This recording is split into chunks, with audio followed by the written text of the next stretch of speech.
Сәлематсыздар ма оқушылар? Қазақ тілі сабағы. Сабақтың тақырыбы дара және күрделі сын есім.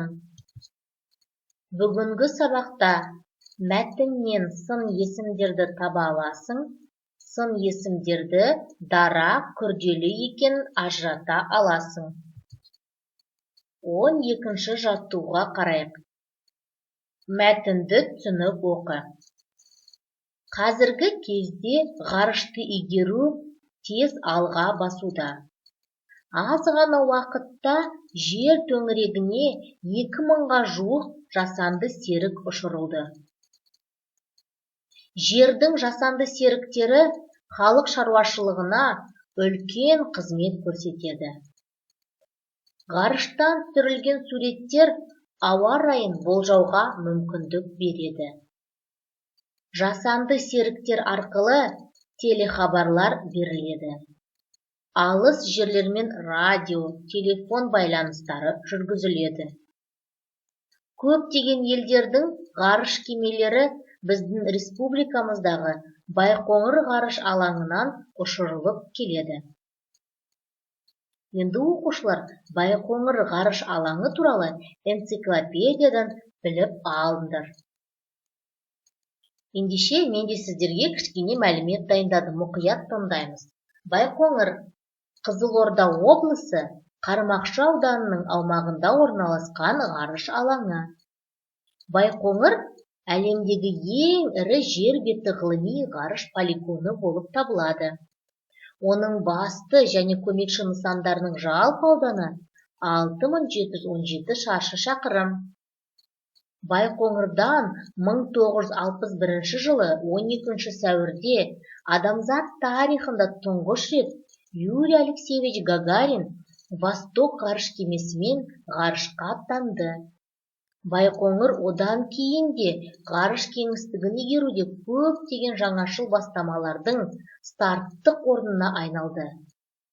Байқоңырдан күннің, айдың, шолпанның алғашқы жасанды серіктері Восток, Восход, Союз, Прогресс ғарыш кемелері, Салют, Мир орбиталық станциялары жұмыстар жүргізуге арналған протон, зонд, прогноз, байланыс мақсаты үшін пайдаланылатын және метеорологиялық бақылаулар жүргізуге арналған молния, экран, горизонт, радуга, метеор, тағы да басқа ЖЖС-тері ұшырылды. Айды, Марсты және шолпанды зерттеуге арналған ғарыш аппараттары бар РТ-лар да Байқоңырдан аттандырылды. 1991 жылы 2 қазанда тұңғыш қазақ ғарышкері Тоқтар Әубәкіров Союз Т-13 ғарыш кемесімен Байқоңырдан ғарышқа көтерілді. Ресеймен бірлескен бағдарлама бойынша қазақ ғарышкері Талғат Мұсабаев ғарышта 3 рет 94 жылы, 1998 жылы, 2001 жылы болды. Байқоңыр ғарыш алаңын салуға әр жылдары түрлі мамандықтағы көптеген қазақстандықтар қатысты. Енді келесі жаттығуға көшейік, 14-ші жаттығу. Мына күрделі сын есімдерді қатыстырып, сөйлем құрап жаз. Қызыл ала, қара көк, сары ала, көк ала. Қанекей, өздеріңіз сөйлемдер құрастырып көріңіздер. Қанекей, тексерейік. Менің қызыл ала көйлегім бар. Жайлауда қара көк сиыр жайылып жүр. Айсәуленің сөмкесінің түсі сары ала. Анам көк ала жіптен күртеше тоқыды. Енді жазған сөйлемдердегі сын есімдердің астын сыз. Дара, күрделі екенін айт. Қанекей сызайық. Қызыл ала. Қандай сын есім?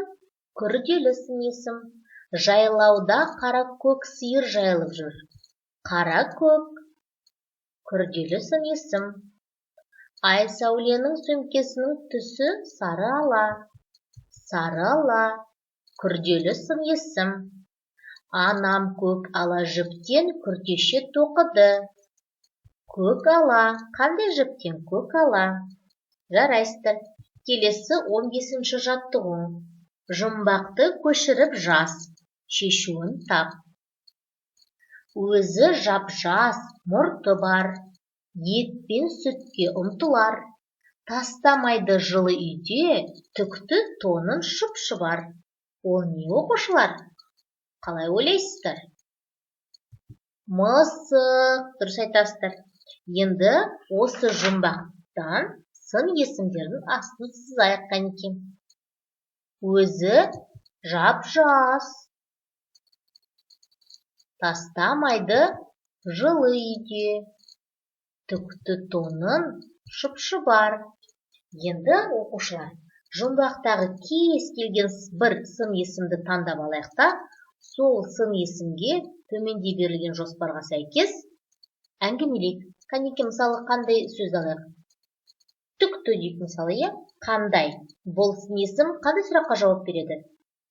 Бұл сын есім қандай деген сұраққа жауап береді. Қандай? Түкті тонын. Нені білдіреді? Түрін білдіреді, иә? Қандай екен оның? Мағынасы жағынан қай зат есіммен байланысады?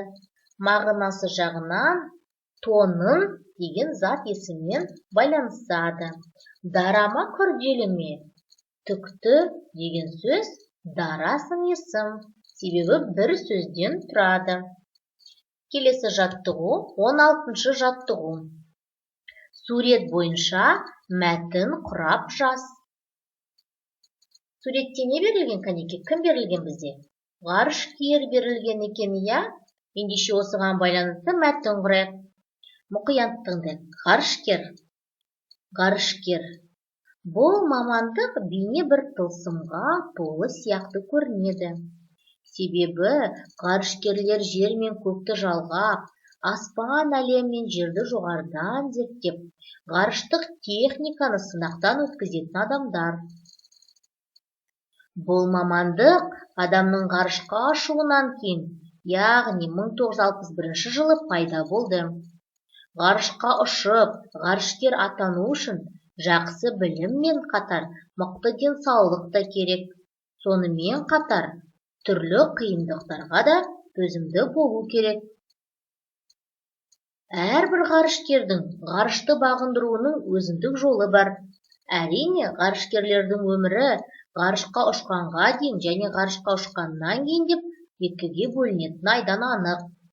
Аспан әлемі небір зерттелмеген сырларға толы ғой. Міне, осы жер мен көкті байланыстыратын көпір саналатын Байқоңыр ғарыш айлағын әрбір ғарышкердің сапары бастау алады. Жақсы оқушылар, осымен біздің бүгінгі сабағымыз аяқталды. Сау болыңыздар.